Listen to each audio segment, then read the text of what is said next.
semuanya. Mohon izin kita berada lagi di Apip Channel hari ini bersama emak-emak yang luar biasa, ibu-ibu yang hebat, para aktivis yang hebat hari ini. Bismillahirrahmanirrahim. Wassalatu wassalamu ala asrofil anbiya'i wal mursalin wa ala alihi wa sahbihi ajma'in. Asyhadu an la ilaha illallah wahdahu la syarikalah wa asyhadu anna Muhammadan abduhu wa rasuluh. Rabbi israhli sadri wa yassirli amri wahlul 'uqdatam min lisani yafqahu qawli. Pertama-tama marilah kita panjatkan rasa syukur kita kehadirat Allah Subhanahu wa taala yang mana di pagi hari ini menjelang siang kita bisa berkumpul di sini ya dalam suasana yang hikmat, dalam suasana yang sehat dan menyenangkan insyaallah bersama Aliansi Profesional Indonesia Bangkit. Di sini juga ada beberapa tokoh kita, ada Bang Saiful Jaman, ada Prof. Herman, mohon izin, ada Pak Dr. Mehmet, kemudian Dr. Guntur, dan semua aktivis yang sudah ada di depan kita semuanya. Yang saya hormati Ibu Nur Alam SH, MBA, MSc, sebagai aktivis perempuan ya dan praktisi hukum beliau ini. Kemudian ada juga Ibu Siti Masrifah ya, Makrifah, mohon maaf, Ibu Siti Makrifah SH, yaitu beliau aktivis perempuan. Kemudian ada juga Ibu Noviana Sari Reski SPT, yaitu Kepala Madrasah atau guru ya.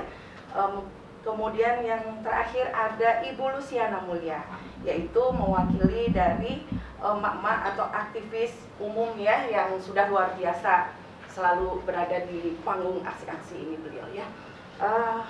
Tidak lupa mari kita juga panjatkan rasa syukur kita kehadirat Allah serta atas bimbingannya kita semuanya hadir di sini ya. Kemudian kita juga sampaikan sholawat dan salam kehadirat Nabi kita Muhammad Shallallahu Alaihi Wasallam dan para keluarganya serta para pengikutnya yang mana mudah-mudahan kita semuanya akan menuju ke jannahnya Allah bersama beliau. Amin. Baik, tidak panjang lebar, kita akan dengarkan dulu ya. Yang pertama itu adalah Ibu Nur Alam ya. Kita dengarkan dulu, beliau akan menyampaikan tentang Undang-Undang tahun 2004 ya. Kita dengarkan dulu pendapat dari beliau. Silakan Ibu Nur Alam SH, MBA, MSc. Kita dengarkan. Assalamualaikum warahmatullahi wabarakatuh.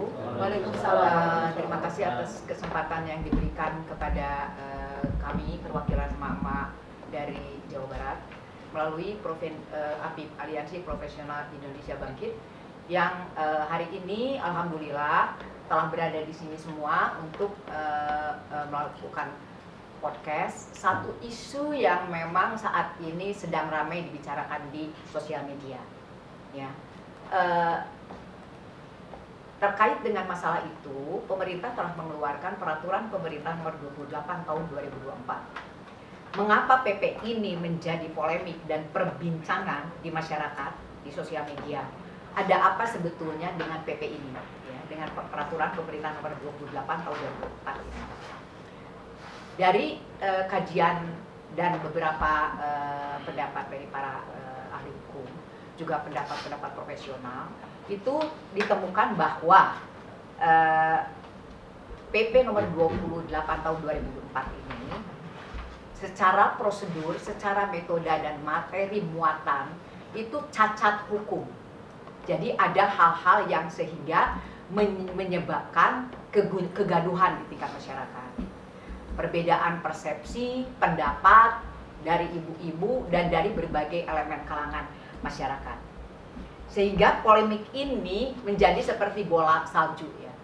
Nah, dengan melihat kondisi hal ini perlu kiranya dari para pemerhati dan aktivis perempuan untuk bersuara, menyatakan pendapatnya, juga ingin agar pemerintah yang sekarang berkuasa di Indonesia ini juga bisa memperhatikan apa yang sebetulnya akan kita sampaikan hari ini.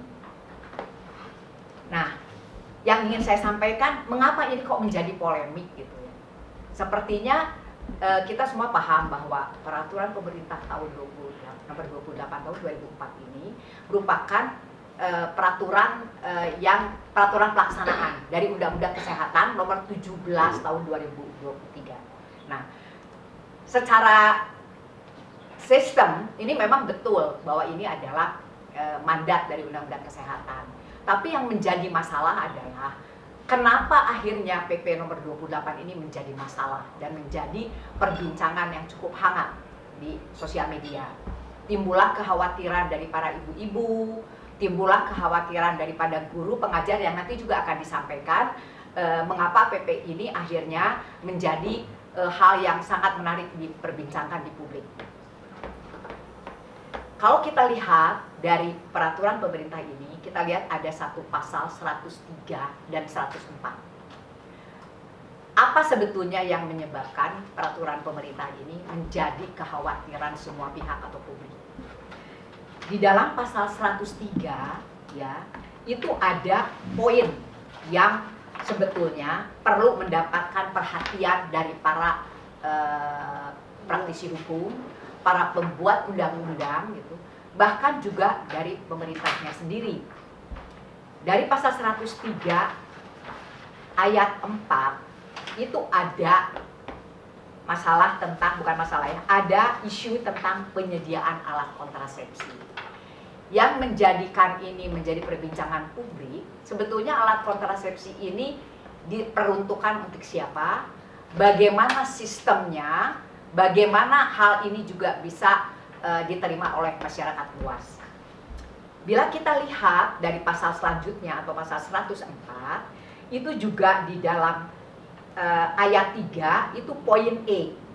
Di sini dikatakan bahwa penyediaan alat kontrasepsi bagi pasangan usia subur ini tidak bermasalah, karena pasangan usia subur ini adalah pasangan yang sudah menikah. Tetapi ada lagi dikatakan kelompok yang beresiko. Siapakah kelompok beresiko ini? Ini yang akhirnya menjadi polemik, menjadi perbincangan di masyarakat. Timbullah bahwa kelompok beresiko ini salah satu diantaranya adalah remaja. Remaja usia sekolah yang seolah-olah memberikan celah kepada mereka. Ya. Bagaimana nanti akan terkait dengan masalah moral, bagaimana ini juga terkait menjadi penyimpangan perilaku seksual, nanti juga akan dibahas oleh narasumber lain di sini ya. Nah, inilah yang sebetulnya yang ingin kita sampaikan kepada masyarakat yang pada saat ini, semoga masyarakat sekarang ini juga sudah melek hukum, sudah paham, tidak asal bicara, tetapi lebih mementingkan bagaimana generasi muda ini ke depan. Ya. Jadi ketika lihat bahwa pasal peraturan pemerintah nomor 28 tahun 2004 ini seolah-olah dibuat asal-asalan, dibuat tabrak sini tabrak sana. Kenapa? Karena dibuat tidak sesuai dengan prosedur yang seharusnya berdasarkan tata cara pembuatan peraturan perundang-undangan, yaitu nomor 12 tahun 2011.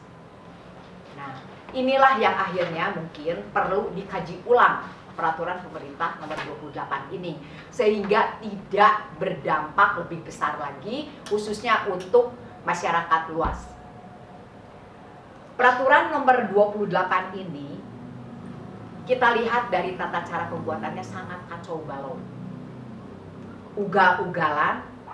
Yang paling penting adalah tidak memenuhi dasar-dasar azas. Seharusnya memenuhi azas yuridis, azas sosiologis, ya, kemudian azas, ada beberapa azas ya di situ. Yang paling sensitif adalah azas sosiologis.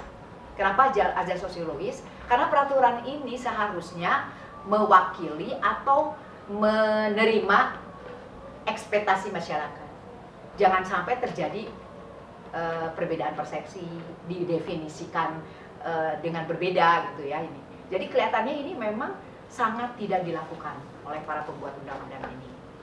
Selain itu juga bahwa peraturan ini dibuat untuk kepentingan siapa sebetulnya.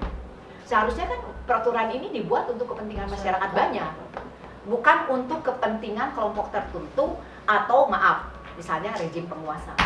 Yang kita melihat bagaimana kondisi politik saat ini di Indonesia, mungkin kita sudah paham.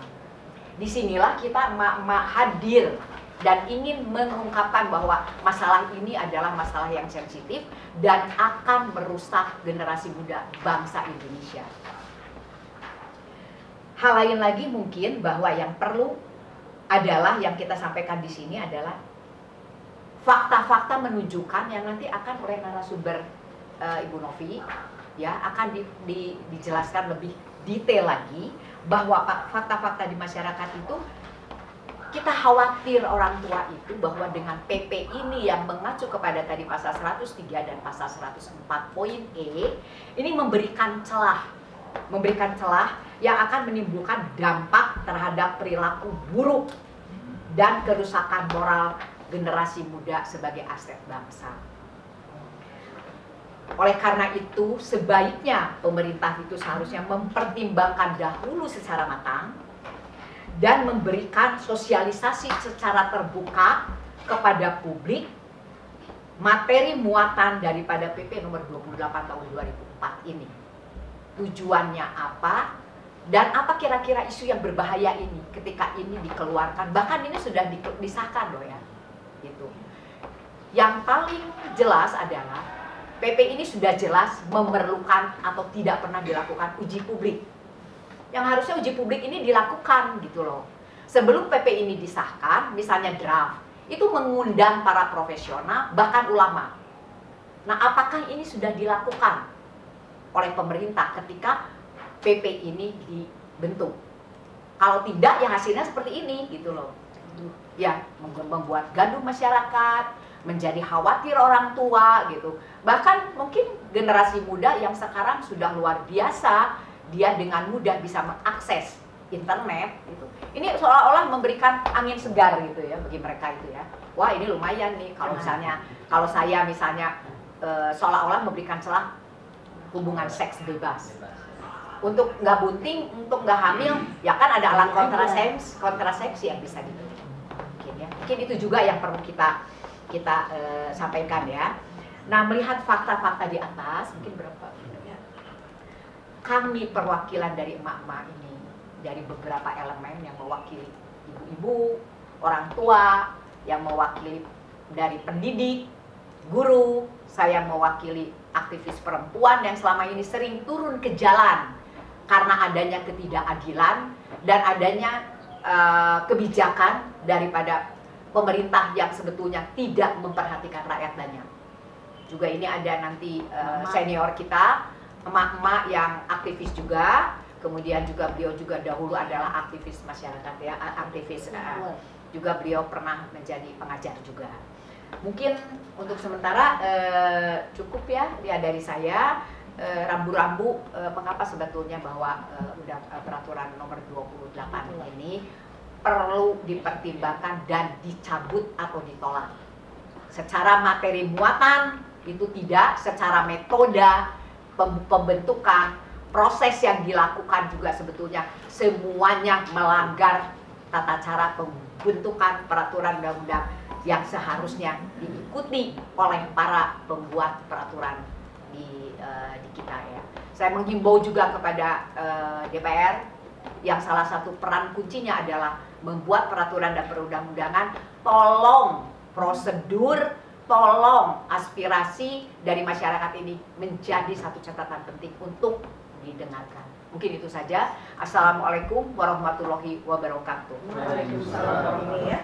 Ibu Nur Alam SH MBA MSc ya, luar biasa. Tapi kita secara bagaimana ya, saat ini sudah disahkan gitu, bagaimana kita harus menyuarakan lagi gitu, karena itu tiba-tiba sudah disahkan tanpa kita ketahui, tiba-tiba sudah sah masalahnya itu, karena tadi sudah disampaikan oleh beliau akan merusak generasi anak bangsa kita. Ya jelas bagaimana tidak merusak, masih lingkupnya di pendidikan yang notabene SMP, mungkin SMA, harus mengenal alat kontrasepsi seperti itu. Nah, untuk bilang sekali, kita akan lanjutkan lagi ke narasumber berikutnya ya, yaitu Umi Siti Makrifah, sarjana hukum, yaitu aktivis perempuan dan sudah senior ini ya beliau. Mangga Umi, silahkan ditindaklanjuti dari Teknor. Assalamualaikum warahmatullahi wabarakatuh. Waalaikumsalam. Pertama kita panjatkan syukur kehadirat Allah atas rahmatnya sehingga pada hari ini kita berkumpul dengan suasana yang adem. Nah, tadi Pak Mehmet bilang pesan rada semangat katanya ya. Ya oke Pak. Jadi saya katakan sebagai awal bahwa kita ini negara kita sedang tidak baik-baik saja Pak. Kalau tuh kita bahagia, pura-pura bahagia. Karena banyak sekali kegaduhannya. Ada yang muncul, ada yang tersembunyi. Nah di antaranya tadi sudah dijelaskan. Kalau saya bukan ahli Pak, Al-Fakir ya Pak ini ya, Pak Egi, istilahnya orang yang inilah Al-Fakir. Kalau tadi ahli fikir, saya mah Al-Fakir. Sesuatu yang tidak punya ilmu tetapi ingin nyelonong gitu loh. Nah jadi saya hanya memberikan bahasan 4 poin ya. Pertama, ilustrasi fenomena perilaku seks sebelum PP 28. Sudah saya berikan fenomenanya. Kemudian pentingnya pendidikan seks bagi remaja. Kemudian peran orang tua terutama ibu dalam membimbing anak-anak dan remaja dan memberikan pemahaman tentang seks. Kemudian bahaya PP 28. Jadi kebanyakan kita orang awam tuh mengenai seks itu tabu Pak. Padahal sebetulnya harus tahu yang kita dikasih dari seks kok. Nah jadi kalau di pendidikan agama dari mulai ibtidaiyah ya, ibtidaiyah itu SD ya, mereka sudah diberikan pendidikan seks, terutama ketika bab mandi ya. Maka mesti mandi itu ada apa ya? Jadi kewajiban mandi ketika mereka berhubungan seks. Jadi kalau di pendidikan agama yang SD pun sudah diberitahu Pak. Nah, sekarang ilustrasi fenomena sebelum PP 28 saja sudah terjadi, maaf ya, ada hasil survei ya tahun 2010 kalau nggak salah ini ya, di Depok sama di pelajar SMA itu sudah tidak perawan Pak. Jadi berarti sudah melakukan hubungan seks. Nah, mari kita tinjau gini Pak. Zaman baheula, zaman dulu gitu ya, yang namanya pacaran kan cuma lewat ketemu deg-degan. Sekarang kan enggak Pak. Kalau nggak pegang-pegangan tuh tidak pacaran. Dulu tuh kan baru lewat aja di jom-jalukan ya, apa sih jam-jalukan kan ya? Jodoh-jodohin, udah deg-degan. Lewat rumahnya aja sudah deg-degan. Nah kalau sekarang kan nggak ada, sudah mulai pegang-pegang gitu. Nah itu saya memang perkembangan dari hubungan seks saja sudah berkembang jauh daripada zaman orang dulu. Zaman neng dulu juga masih ya. Zaman Pak Mehmet masih boleh Pak pegang-pegangan atau sudah mulai tidak gemetar kalau pegang-pegangan. Nah, jadi ini fenomena yang saya bagikan juga. Silakan baca sendiri. Sudah mulai ada hubungan seks, berarti kalau nggak perawan kan ada hubungan seks ya Pak. Nah, kemudian sekarang pentingnya pendidikan seks. Jadi kalau dulu seks tabu, padahal seharusnya diberitahu. Nah, jadi kan mungkin beda pendidikan di umum sama di agama tuh gitu Pak. Jadi mengapa kamu ada? Itu karena anu gitu loh. Lalu kalau sudah anu bagaimana gitu loh.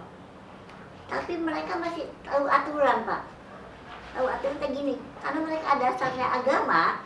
Jadi bahwa itu yang non gitu itu dosa gitu. Kalau begono itu dosa. Nah jadi mereka tidak berani. Nah jadi pentingnya pendidikan seks bagi remaja. SDG atau akhirnya makan remaja itu tabu. Jadi kalakan masakan para lugu di YouTube ningali gitu-gitu. Jadi kalau sekarang itu jadi enaknya aja yang dilihat, akibatnya enggak. Kemudian sekarang orang tua bagaimana? Enaknya banyak. Enak-enak. Peran orang tua terutama ibu dalam membimbing anak-anak remaja bahwa kalau kebutuhan seks itu alami Pak, kita tidak bisa menghindar. Di dalam agama kan ada anak laki-laki itu kapan dia mulai dewasa? Ketika dia mimpi basah apa ya? Ada yang nggak pernah mimpi basah? Ada tak parios ke dokter? Ya, karena bisi kelainan pasti mimpi basah. Kalau di agama itu ya Pak, pendidikan agama dijelaskan hari mimpi basah kan ditanya malah harusnya ini udah mimpi encan gitu tak? Kalau perempuan itu dari haid seharusnya diberikan juga ini. Nah ketika sudah haid, sudah datang bulan itu sudah matang ya. Ada dokter ya Pak. Jadi udah matang yang namanya penampungnya pada ringan anak. Jadi ketika ada yang masuk bisa jadi gitu. Jadi apa ya Pak ya? Makanya disebutnya di Sunda mah pati guanya awalnya tepat nampung gitu loh. Kalau laki-laki mah kan sifatnya sperma itu kan beribu-ribu ya Pak. Jadi berjuta-juta malah. Jadi kalau misalnya dulu mah tabu seharusnya ada pendidikan seks dari ibu. Dan kalau maaf ya, kalau perempuan itu sudah haid, itu harusnya ibunya membimbing bagaimana kebersihannya lalu dan tidak bisa dicegah bahwa pasti dia mempunyai keinginan cinta kepada lawan jenis. Tapi bagaimana kita membimbing, mengarahkan supaya cinta itu tidak menjadi bahaya. Nah, jadi kemudian sekarang dengan adanya PP 28, saya mah sebagai nenek ya, mengapa saya ikut nimbrung kemudian ikut segala demonstrasi? Saya terus terang aja Pak, miris Pak, saya punya anak cucu. Saya punya cucu perempuan juga banyak. Nah kalau terjadi huru hara begitu, bagaimana nasib anak cucu ke depan? Kemungkinan nantinya ada kebebasan seks. Ada yang masih apa bukunya Pramudia, yang bumi makin panas dan anak manusia, di situ ada terjadi kebebasan seks Pak, di mana dia bisa bertukar pasangan. Udah terjadi Ya, sekarang.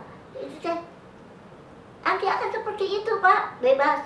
Nah kemudian juga maaf, Cina ciri-ciri dunia terakhir kiamat. Kita sudah tidak bisa lagi mengatakan bahwa hubungan incest antar saudara, antara ibu bapak. Kan ayo mah biasa mah bahasa mah gancet. Ini mah bukan bahasa porno ya, memang namanya juga gancet ya. Tapi sekarang mah ini kan tak yang gancet. Nah, jadi memang dunia sudah tua. Disimpulkannya bahwa manusia sudah tidak mengenal lagi hubungan silaturahim. Jadi pokok anak dengan bapak dengan anak. Zaman saya baru kuliah itu ada seorang ibu yang dihukum karena dia melakukan bonceng dengan anaknya. Jadi gini, ibu dan bapak itu cerai. Si yang laki-laki ikut sama ibunya. Kemudian anaknya dewasa kan, karena berdua tinggalnya ada pacet, kan dingin pacet Pak, melakukan hubungan seks. Ibunya kenapa dihukum lebih? Ibunya kenapa dihukum lebih lama? Karena ibunya pendidik itu. Kemudian juga, nah bahayanya ini, bahayanya bagi moral bangsa. Kalau terjadi seperti itu Pak, bagaimana anak cucu kita? Itu saja, barangkali nanti akan ada pernyataan dari Mama. Dan Terima kasih. saya akhiri. Billahi taufiq wal hidayah. Wassalamualaikum warahmatullahi wabarakatuh. Waalaikumsalam warahmatullahi wabarakatuh. Walaupun sudah sepuh, tapi semangatnya masih Luar semangat biasa. 45 luar biasa. Dan saya petik sedikit tadi dari kalimatnya beliau bahwa ketahanan keluarga itu yang paling utama sebenarnya, karena pendidikan seks diberikan di rumah kalau bisa ya itu. Nah itu Ya, perannya seorang ibu, tadi saya petiknya di situ ya. Nah jadi supaya para remaja-remaja kita itu tidak sembarangan dalam bergaul begitu ya, karena nanti juga akan dijelaskan oleh Ustadz kita nanti ya, ke depan masih ada narasumber yang lain. Namun demikian tadi Umi sudah membahas beberapa bagaimana seks bebas, bagaimana ini. Iyalah di zaman kita dulu baku ketemu sapa aja sudah malu ya. Kalau sekarang tidak malu, malah memalukan ya. Zaman sekarang itu yang terjadi. Ya naudzubillah min dzalik, saya lihat di angkot berciuman dan lain-lain. Naudzubillah min dzalik. Tapi mudah-mudahan kita semua sebagai generasi penerus bangsa bisa memberikan pendidikan yang bagus kepada putra-putri kita yang terbaik. Amin. Insya Allah. Terima kasih Umi. Maka kita lanjutkan lagi untuk narasumber kita yang ketiga, yaitu Ibu Noviana Sari Rezeki SPT, yaitu beliau menjabat sebagai Kepala Madrasah atau. Terima kasih Ibu Moderator, Ibu hadirin. Bismillahirrahmanirrahim. Assalamualaikum warahmatullahi wabarakatuh. Waalaikumsalam. Terima kasih atas kesempatan yang diberikan kepada saya. Mungkin saya mau melanjutkan yang tadi Umi sampaikan ya, bahwa kondisi sekarang itu kan sudah sangat mengkhawatirkan gitu ya, dari berbagai generasi, jangankan ada peraturan ini gitu ya, sebelum ada peraturan PP 28 ini saja kita tahu sendiri bagaimana seks bebas gitu ya, kemudian yang sekarang disebut apa sih, public figure ya, kan mencontohkannya seperti itu gitu ya, kejadian-kejadian yang terjadi, seks bebas, bertukar pasangan dan sebagainya, itu kan sangat miris gitu kita, apalagi kita ini adalah negara Muslim ya, maksudnya dengan masyarakat mayoritas Muslim gitu ya. Kemudian yang pengalaman saya sendiri sebagai pendidik ya, saya mengajar di madrasah, memang kelasnya SD ya, tapi yang saya temukan gitu ya, SD zaman sekarang itu ya, itu beda gitu dengan zaman dahulu gitu ya, bahwa zaman sekarang itu anak-anak lebih cepat dewasa gitu ya, karena keterbukaan informasi, karena gadget ya, informasi kan begitu mudah didapat oleh anak-anak gitu. Ya itu yang saya temukan, bahwa anak-anak SD ketika saya mengajar ini langsung dengan pengalaman ya, ketika saya mengajar misalnya bab tentang sholat ya, bab tentang sholat itu kan syarat wajib sholat itu Islam, terus sudah baligh. Nah baligh itu yang untuk yang perempuan sudah mens, untuk yang laki-laki sudah mimpi. Itu anak-anak, Bu saya sudah, padahal itu kelas 4.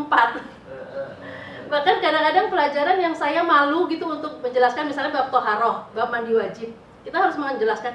Ini saya kadang-kadang sama kurikulum diniyah gitu ya, sudah kelas 3 SD diajarkan tentang mandi wajib gitu kan, bagaimana saya menyampaikan gitu, kadang-kadang suka diselimut, tapi mereka tuh sudah tahu. Kita malu untuk menyampaikan, ternyata mereka sudah tahu gitu. Jadi itu yang saya shock gitu, ketika di kelas, dan mereka tidak malu gitu. Bu saya mah sudah Bu, sudah apa kamu? Ya sudah mimpi gitu. Mungkin kamu ngompol gitu. Enggak ada Bu, beneran ini. Padahal itu sudah. Nah, jadi ini yang berbeda, bahwa kalau zaman dahulu yang disebut akil baligh itu kan, akil itu adalah kedewasaan secara akal, baligh kedewasaan secara fisik. Nah, kalau zaman dahulu, zaman saya, mungkin saya mengalami menstruasi aja SMP kelas 2 mau kelas 3 ya. Jadi istilahnya akalnya sudah lumayan dewasa baru baligh. Kalau zaman sekarang baligh dulu, akalnya belum. Jadi baligh akil kalau zaman sekarang itu. Jadi secara fisik dia sudah dewasa, tapi secara akal dia belum gitu. Dan itu yang terjadi. Bahkan sering sekali gitu anak-anak, Bu, ini tiba-tiba suatu hari gitu ya, ketika mau giliran mengaji, seorang anak mengadu gitu, Bu, Al-Quran saya digambar itu alat kelamin saya. Kaget saya, mana? Dilihatin, mungkin gambar lilin. Enggak ada, itu punya saya Bu gambarnya. Nah, siapa yang ini? Iya, ini teman saya Bu. Mana yang ini tadi, dia yang megang Al-Quran saya. Jadi seperti itu yang membuat saya shock gitu ya. Nah kemudian ada lagi misalnya mau izin ke toilet. Izin ke toilet, kenapa kok izin ke toilet? Tapi barengan gitu. Jadi kan itu harus saya kasih tahu, walaupun kamu sesama laki-laki tidak boleh, itu aurat kamu, yang harus kamu tidak boleh ada orang yang melihat, tidak boleh ada yang menyentuh. Ya tuh Bu, masa dipegang-pegang. Ya makanya ibu ngasih tahu. Jadi mungkin orang tuanya mungkin tidak mengajarkan gitu ya. Nah jadi seperti itu, sedemikiannya ini dengan keterbukaan informasi, anak-anak mendapatkan informasi yang kadang-kadang kita malu untuk ngomong, dia udah tahu duluan. Kalau kita nggak mau ngasih tahu, dia akan mencari tahu lewat di Google, lewat apa gitu ya, bahkan melihat langsung hal-hal yang sebenarnya belum mereka lihat. Karena bahasa-bahasa seperti, saya nggak bisa ngomongnya, itu dia suka mengungkapkan, Bu si itu ngomong ini Bu, ngomong jorok, itulah pokoknya bahasa itu mereka ngomong gitu. Padahal itu kan sekolah agama ya, maksudnya diniyah ya, dia belajar agama kita gitu ya, pelajaran agama. Tapi itu pun itu yang saya temukan. Misalnya ada anak juga misalnya ya, tiba-tiba dia memegang dada anak yang lebih kecil. Karena kan sudah terjadi ya kasus anak 10 tahun yang berhubungan dengan anak yang 13 tahun. Kan sudah ada ya, beredar ya. Dan itu yang sangat-sangat shock, ini benar-benar ya kayak dunia mau kiamat ya, seperti ini, memprihatinkan sekali gitu. Apalagi ketika mendengar ada PP ini, PP 28 di mana di poinnya itu penyediaan alat kontrasepsi. Beneran. Nah, tidak ada PP ini saja kita sudah miris, sudah khawatir gitu dengan kondisi anak-anak gitu. Kondisi itu masih anak-anak ya, apalagi nanti tingkat SMP, tingkat SMA dan seterusnya. Memang benar yang seperti tadi Umi katakan gitu ya, pendidikan seks itu harus diajarkan karena seks itu sendiri kan adalah jenis kelamin. Jadi dari kecil kalau yang saya catat dari umur 2 tahun sampai 5 tahun itu sudah mulai ditanamkan keimanan. Kemudian memperkenalkan aurat. Ini kamu perempuan, kamu nggak boleh loh kelihatan ini gitu misalnya. Yang laki-laki juga seperti itu, menjaga aurat. Kemudian toilet training. Jadi kalau ke kamar mandi bagaimana, cara membersihkannya bagaimana, nggak boleh dipegang sama orang lain dan sebagainya. Walaupun misalnya anak perempuan, kan ayahnya juga nggak boleh, gitu ya, misalnya seperti itu kan harus ada. Kemudian adab mandi bagaimana ya, kalau di madrasah emang diajarkan ya, ada adab mandi, adab makan dan sebagainya. Kemudian istinja, bagaimana bersuci, toharoh gitu kan harus diajarkan. Kemudian nanti di umur 5 sampai 10 tahun harus diajarkan adab, misalnya ke kamar orang tua harus izin. Itu kan ada ya di Quran surat An-Nur ya 5859 itu, bahwa ada waktu-waktu di mana orang tua kalau anak mau masuk ke kamar orang tua itu harus izin, yaitu di sebelum subuh, di tengah hari, sama di setelah isya. Nah ini yang harus diajarkan gitu. Benar ya Umi bilang itu dari ibu ya, dari rumah, kemudian dilanjutkan lagi dengan sekolah gitu. Jadi harus bersinergi gitu ya. Kemudian memisahkan tempat tidur anak, itu juga termasuk pendidikan seks sebenarnya. Jadi bahwa tidak boleh anak satu, kalaupun misalnya dia tidak punya, misalnya bukan orang yang berkecukupan, minimal tidak boleh satu selimut. Selimutnya harus punya sendiri-sendiri. Gitu. Itu yang harus diajarkan. Jadi bagaimana juga peran kewajiban, kalau perempuan kamu seperti ini, kalau laki-laki seperti ini, laki-laki diajarkan tanggung jawab, nggak boleh membuli, apa maksudnya menganggap yang perempuannya rendah dan seperti itu harus diajarkan seperti itu. Nah inilah yang yang menimbulkan kekhawatiran gitu, kalau sampai ini bisa kan? Masih proses kan? Kasih sayang Bapak juga tuh. Ini udah Tidak boleh. Betul Umi, karena memang orang-orang yang mengalami seks bebas, kemudian penyimpangan seks, itu salah satunya adalah kurangnya peran ayah. Penelitiannya seperti itu. Nah kemudian yang kalau menyambung, itu ternyata 62,7% remaja itu menurut data dari Kemenkes itu setelah melakukan hubungan seks di luar nikah. Nah itu. Nah kemudian kalau nyambung nanti lagi dengan LGBT gitu ya, dianggapnya LGBT itu aman karena apa? Karena tidak hamil. Padahal itu adalah lebih parah lagi karena penelitian lagi nih dari dokter, saya mencari informasi dari dokter Inong ya, itu dia terkenal sekali ahli dokter kulit, spesialis kulit dan kelamin. Itu penelitian dia sekitar 100 sampai 150 penderita HIV yang dikumpulkan itu 90%-nya adalah diakibatkan oleh LSL, jadi seks laki-laki, jadi LGBT tadi. Itu mengerikan sekali. Bahkan kalau orang yang sudah kena HIV itu kan dia katanya harus konsumsi obat ya dokter, itu dia obat terus-menerus, walaupun obat tapi tetap aja dia lemes gitu.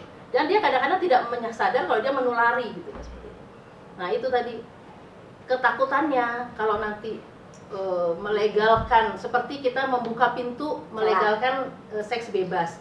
Padahal dengan seks bebas di luar nikah itu yaitu menyebabkan IMS tadi, infeksi menular seksual itu yang mengkhawatirkannya seperti itu gitu. Dan mau dibawa kemana lagi kalau udah generasi muda kita hancur, siapa lagi yang mewarisi negara ini kalau gitu, kalau kita membiarkan generasi muda kita hancur gitu ya. Gitu tadi mungkin itu dari saya. Jadi mudah-mudahan saja ini bisa ditolak atau dihapus gitu ya. Terima kasih. Syukran wa jazakumullah khairan. Assalamualaikum warahmatullahi wabarakatuh. Waalaikumsalam warahmatullahi wabarakatuh. Terima kasih Bu Noviana Sari Rezeki ya, rezeki. Alhamdulillah hari ini sudah menyampaikan tentang paparannya bagaimana perilaku seks yang ada di lingkup pendidikan ya. Alhamdulillah. Jadi terkadang di pendidikan agama pun masih Iya, ada yang masih seperti seperti itu itu. ya. Nah ini yang harus kita tahu ya, bahwa tidak harus ternyata pendidikan agama anaknya itu pasti alim semua. Ternyata tidak, ada juga perilaku yang menyimpang. Lalu kita tanyakan siapa yang harus kita persalahkan di sini. Nah kita tidak bisa menyalahkan siapa-siapa ya. Intinya pada hari ini yang ingin kita ketahui bahwa perilaku seperti itu sebenarnya dari apa? Nah, kalau saya pribadi mungkin salah satunya dari gadget. Ya, gadget itu karena terpengaruh sekali. Kadang-kadang anak sampai autis itu main game. Sampai buka game, tidak ada orang tuanya lagi kemana, kerja dan lain-lain. Buka hal-hal yang porno itu pernah saya dapati hal-hal seperti itu dan saya adakan pendekatan. Jadi memang di zaman ini sungguh luar biasa. Mudah-mudahan di rezim yang sangat luar biasa ya, kita tidak bisa sampaikan lebih jauh karena semua sudah banyak yang diterjang, undang-undang diterjang, omnibus diterjang dan lainnya semuanya. Sungguh mengerikan di negeri kita ini. Ya, tapi kita tidak bisa berbuat apa-apa. Satu hal yang kita ingin dan kita mohon semoga undang-undang berikutnya tidak dibuat seperti ini lagi karena ini adalah menutup isu-isu yang sebelumnya muncul isu yang lainnya. Nah, maka sekarang kita akan berikan kesempatan untuk Ibu Luciana Mulya yang mewakili emak-emak atau masyarakat umum. Mangga. Nuhun untuk undangannya juga. Ini udah dibahas oleh ahli-ahli tentang hukum, tentang segala macam. Kalau saya mau to the point aja ini, yang mengeluarkan PP ini dia berbentuk manusia atau patung. Itu aja. Kalau patung dia atas diperintah, atas tekanan atau apa. Oh dia manusia, dia punya hati nurani. Paling tidak dia memikirkan bahwa dia juga berkeluarga, dia mempunyai istri, dia mempunyai anak, dia mempunyai cucu dan istilahnya keturunan. Itu yang menjadi pertanyaan saya. Dia seorang manusia atau patung? Dan satu lagi pertanyaan saya yang semoga ini didengar. Seorang manusia pasti memiliki agama, keyakinan, kepercayaan, apapun itu. Dan saya yakin di setiap agama manapun akan melarang perzinahan dalam bentuk apapun.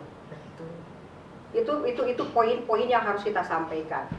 Kalau dia beragama Islam, tentunya dia lebih paham. Jangankan berzina, mendekatinya pun sudah dilarang. Tuh, jadi satu, dia manusia atau patung. Dia beragama atau tidak. Gitu. Kalaupun dia mengeluarkan perpu ini, PP ini, dia paling tidak berkonsultasi dong. Paling tidak dengan yang wajib itu yang saya pikirkan itu yang berkaitan erat itu dengan Kementerian Agama, Kementerian Pendidikan, Kementerian Sosial, Kementerian Ekonomi.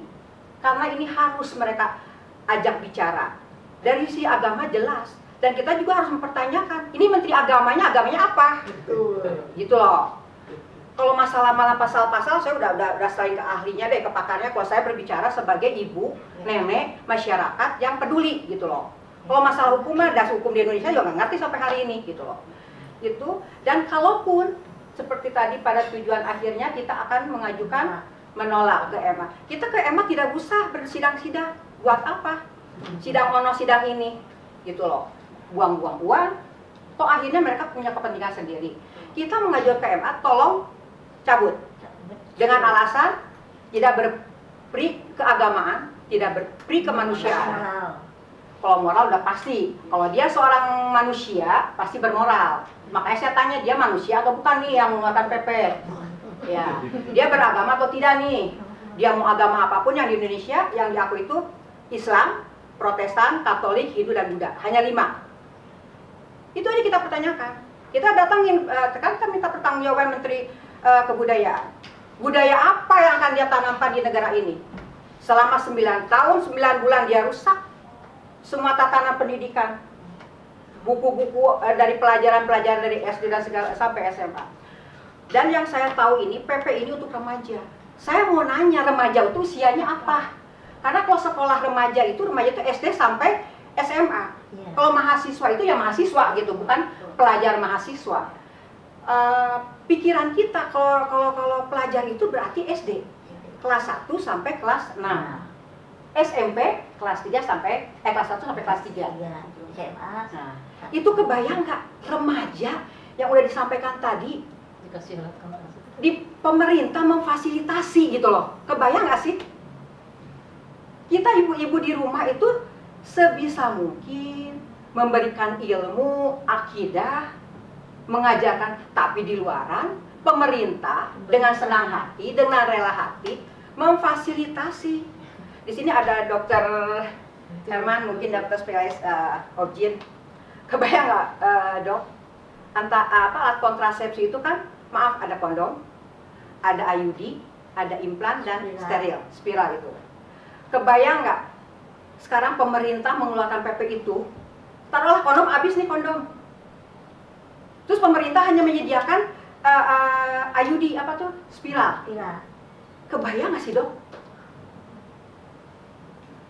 Gadis dikasih spiral. Makanya ini yang mengeluarkan perpu ini manusia atau patung? Beragama atau tidak? Menteri Pendidikan bertanggung jawab, Menteri Agama bertanggung jawab. Dan kita harus menuntut ke MA, tolong dicabut, tidak ada persidangan apapun. Kita ingin hanya dicabut. Persidangan percuma Pak. Tidak akan pernah menguntungkan rakyat. Dan Jokowi, tolong cukup, tidak usah lagi, Anda tinggal 1 bulan lagi Anda selesai. Tidak perlulah Anda mengeluarkan perpu-perpuan. Pertanggungjawaban Anda itu masih akan Di akhirat. nggak di akhirat, di dunia dulu, dunia. pengadilan rakyat dulu. Tolong, jadi saya statement saya cuma gitu, yang mengeluarkan perpu ini manusia atau patung, dia beragama atau tidak. Dan Menteri Agama, Menteri Pendidikan, Menteri Kesehatan, punten, terlewat itu. Dia yang bertanggung jawab. MUI juga masa tidur aja. Wah itu mah biarin aja lah. Pokoknya itu aja yang poin-poin yang terpenting karena lintas-lintas ini kalau MUI kan gimana pesanan Bu? Ya, Bentar betul. aja. Gimana pesanan kalau MUI? Kalau itu yang presiden yang mau itu patung atau manusia, beragama atau tidak, Menteri Agama, Kesehatan dan Pendidikan bertanggung jawab dengan semua ini. Itu aja yang saya sampaikan. Sampai bertemu di MA untuk MA mencabut paksa PP. Allah Akbar. Allahu Akbar. Luar biasa. Memang beliau menyatakan yang buat itu patung atau manusia. Iya. Ini saya keren banget ini. Saya senang sekali nih mendengarnya. Mungkin kalau kita nyatakan hal itu, ya kita bingung juga ya karena yang membuatnya. Dan Menteri Agamanya sendiri seperti itu. Bagaimana kita harus berbicara? Sementara MUI-nya sendiri juga demikian. Bobo. Iya. Bobo. Mati suri. Kemudian Menteri Kesehatannya kemana nih Pak Menteri? Maaf ya Pak Menteri. Seharusnya Anda melihat bagaimana ini gitu ya. Dan Menterinya kemudian bukan dokter, iya. bukan. Kemudian kesehatannya Sampai emak-emak begitu ramenya, begitu ributnya mengkhawatirkan putra-putri mereka. Termasuk saya sendiri, Masya Allah. Semoga undang-undang pasal 28 ini akan segera dicabut. peraturan pemerintah. Allah Akbar. Allah Allah Akbar. Akbar. Allah Akbar. Cabut Omnibus Law itu cabut semua itu. Iya, Itu oke. intinya Sekarang di saling situ. tanggapan mungkin antara para narasumber saling bertanggapan. Silahkan siapa yang mau duluan? Mungkin saya. Silahkan. Terima kasih apa yang disampaikan tadi mudah-mudahan memenuhi ekspektasi kita ya nomor 28. Saya tertarik apa tadi memang yang disampaikan oleh Ibu Lucy bahwa untuk apa ini kita angkat melalui proses hukum gitu ya. Karena ini kan kita tahu ini cacat hukum. Kalau cacat hukum itu harusnya kan dilakukan uji publik dan hanya bisa ke MA, Mahkamah Agung. Nah kita siapa sih yang bisa dipercaya sekarang kalau orang hukum itu kalau masalah hukum itu tajamnya ke bawah, Iya. tumpul, nah kalau Tumpul, gitu ya tumpul ke atas gitu. Jadi kita juga memang dilematis ya. Jadi apa yang kita ingin lakukan secara prosedur, tetapi ya prosedur ini nanti ujung-ujungnya kita udah tahu bakalan gimana gitu ya. Jadi apa yang dikatakan oleh Bu Lucy, toselah cabut lah ya Tanpa makitunya.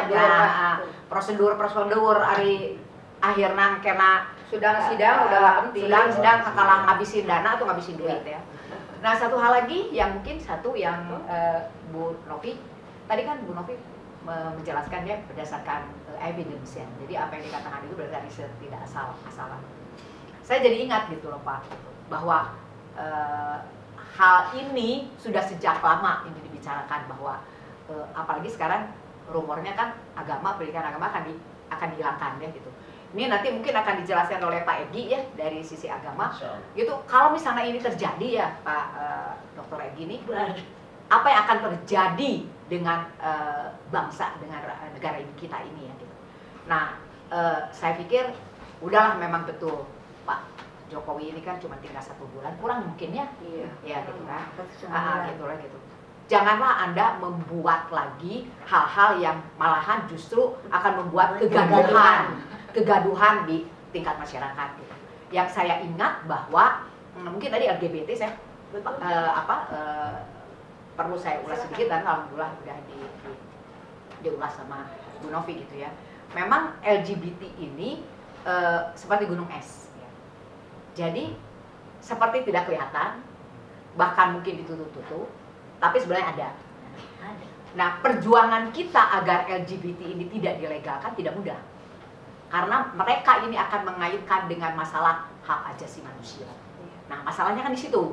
Nah, kalau udah ke hak asasi manusia, Indonesia kan mungkin turut meratifikasi hal ini. Nah, bagaimana para ahli hukum ini agar yang sekarang sedang digodokkan, sekarang mengacunya masih kepada RUU KUHP. Jadi semuanya tuh masih ada diatur di dalam undang-undang pidana, rancangan pidana. Nah, kalau ini pun nanti dikeluarkan ya evolusi, terbayang ini bagaimana akan jadinya nih kalau misalnya LGBT ini juga menjadi salah satu peraturan yang memang mungkin akan lebih menjadi perbincangan yang luar biasa gitu ya. Nah, yang dikatakan oleh Bu Novi betul Pak. Jadi saya masih ingat gitu, ketika dulu kalau saya, maaf ya, mungkin saya pernah lama di luar ya selama 4 tahun. Anak kecil tuh kalau dipegang udah langsung, you cannot speak with me, you are stranger. Jadi orang tua tuh udah bilang, don't speak with stranger, don't let other people to touch your body. Nah itu jadi anak-anak tuh udah dikasih tahu, jangan biarkan orang asing memegang badan kamu, dan jangan berbicara dengan orang asing yang tidak engkau kenal. Nah mungkin ini sebenarnya ada ya, dan di aturan agama juga mungkin udah ada gitu loh. Cuman ini dianggap hal kecil gitu loh ya. Mungkin itu saja kalau dari saya. Semoga harapan kita undang-undang ini dicabut. Kita menolak undang-undang peraturan pemerintah nomor 28 ini juga untuk peraturan yang melegalisasi LGBT. Iya, Masya Allah, luar biasa. Betul Teh, kita harus ajukan itu ya. Cabut PP 28 2024. Takbir. Takbir. Takbir. Udah.